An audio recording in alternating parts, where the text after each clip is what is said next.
Hello! Bienvenue sur ma chaîne YouTube, je m'appelle Fantine, ici je parle de Jésus, le chemin, la vérité, la vie.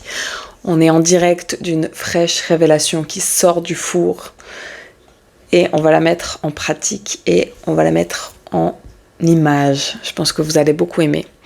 On est dans Marc chapitre 9, à partir du verset 33. En fait, ça parle des disciples qui discutent de grandeur. Donc, il est écrit, ils arrivèrent à Capernaum. Lorsqu'il fut dans la maison, Jésus leur demanda « De quoi discutiez-vous en chemin ?» Déjà de 1, quand Jésus pose une question, c'est qu'il connaît déjà la réponse. Mais ils gardèrent le silence, car en chemin, ils avaient discuté entre eux pour savoir qui était le plus grand. Ils avaient honte un peu, hein. On les comprend. C'est pas bien de faire ça. Alors il s'assit, appela les 12 et leur dit « Si quelqu'un veut être le premier, il sera le dernier de tous et le serviteur de tous. » Il prit un petit enfant, le plaça au milieu d'eux, et après l'avoir pris dans ses bras, il leur dit « Celui qui accueille en mon nom un de ces petits enfants, c'est moi-même qui l'accueille, et celui qui m'accueille, ce n'est pas moi qui l'accueille, mais celui qui m'a envoyé. » J'ai pensé à, vous savez, je ne sais pas si vous avez une assemblée ou si vous allez à l'église, mais moi, dans mon église, on a un sacré paquet. Et en fait, je commence à connaître beaucoup de gens. Donc en fait, les fins de culte, je sais que je suis dans mon petit tour où je dis bonjour à tout le monde, je discute un peu, j'essaie de demander des nouvelles à droite à gauche et prendre soin des gens comme je peux avec le peu de temps que j'ai. Et en fait, c'est toujours le moment où les enfants de mes frères et sœurs, de mes amis, ils arrivent dans tes basques et ils coupent la parole et voilà, ils veulent vraiment, vous savez, les enfants être le centre de l'attention. Et en fait, voilà, c'est vraiment une exhortation à se dire, ok, on va se placer dans la parole de Dieu, là, à ce moment.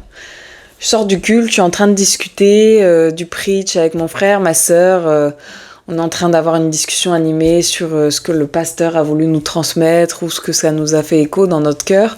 Et puis d'un coup, t'as leur gamin qui arrive. Moi, je pense à mes petites poulettes là. Je vais parler de ma petite Imane. Imane, c'est la gamine de ma sœur et de mon frère que j'aime beaucoup trop. Genre vraiment, il y en a 2-3 comme ça à l'église. Je suis capable de pousser leurs parents juste pour voir les enfants.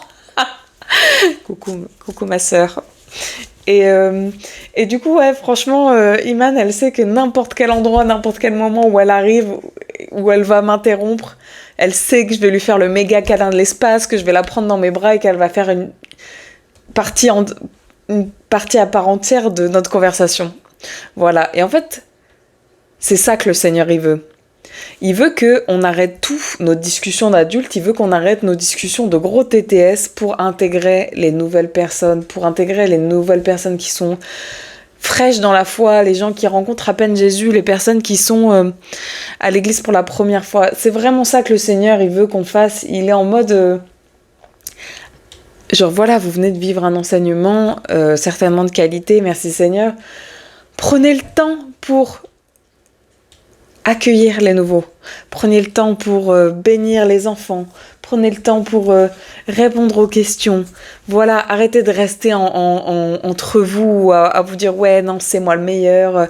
Vous avez vu le pasteur, là, bientôt c'est moi. Moi, mon église, elle sera plus grande. Moi, le Saint-Esprit, il m'a dit ça. Il m'a donné des plus grandes révélations. » Non. Accueillez les gens qui viennent faire leur premier pas. Soyez des représentants de Christ, soyons des représentants de Christ. Mettons-nous au niveau de ces enfants, de ces jeunes personnes dans la foi, de ces nouveaux croyants. Mettons-nous à leur niveau et c'est eux qui vont nous élever parce que il n'y a rien de plus rafraîchissant que d'être entouré de jeunes convertis parce que la flamme, elle est tellement grande. Les jeunes convertis, ils ont envie d'être partout, ils ont envie de parler de Dieu, ils ont soif, ils ont envie de connaître tout. Et c'est hyper rafraîchissant. Voilà, on pourrait demander à ma meilleure pote à nouveau... quand je lui demandais qu'est-ce que ça t'a fait quand j'ai rencontré Christ et que je suis venue à la foi, elle m'a dit mais moi ça m'a donné un coup de fouet parce qu'en fait je me suis rendu compte que dans ma foi je m'étais trop reposée sur mes acquis sur plein de choses et en fait toi le fait que t'aies tellement soif et que tu sois tellement curieuse et que t'aies tellement envie de tout savoir, bah ça m'a forcé à remettre le nez dans ma Bible d'une façon différente, de la façon dont je pouvais répondre à tes questions, où le Saint-Esprit m'a à nouveau enseigné pour pouvoir t'enseigner. Voilà, c'est une exhortation à nous nourrir de ce qui est peut-être plus bas, mais à nous nourrir de ce qui est frais, de ce qui est nouveau, de ce qui est innocent. Innocent, et à demander au Seigneur vraiment, Seigneur, aide-nous, guide-nous, fortifie-nous pour l'accueil de ces nouvelles personnes et l'accueil de ces enfants. Bref, en tout cas, rien que d'y penser, j'ai hâte d'être dimanche et de voir mes petits loulous là. Mais vraiment, je rigole, il y en a plein qui vont se reconnaître dans ces vidéos parce qu'il y en a plein.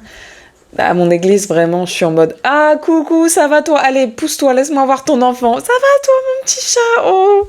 Moi, j'ai envie d'en citer tout plein. Franchement, merci Seigneur pour les enfants.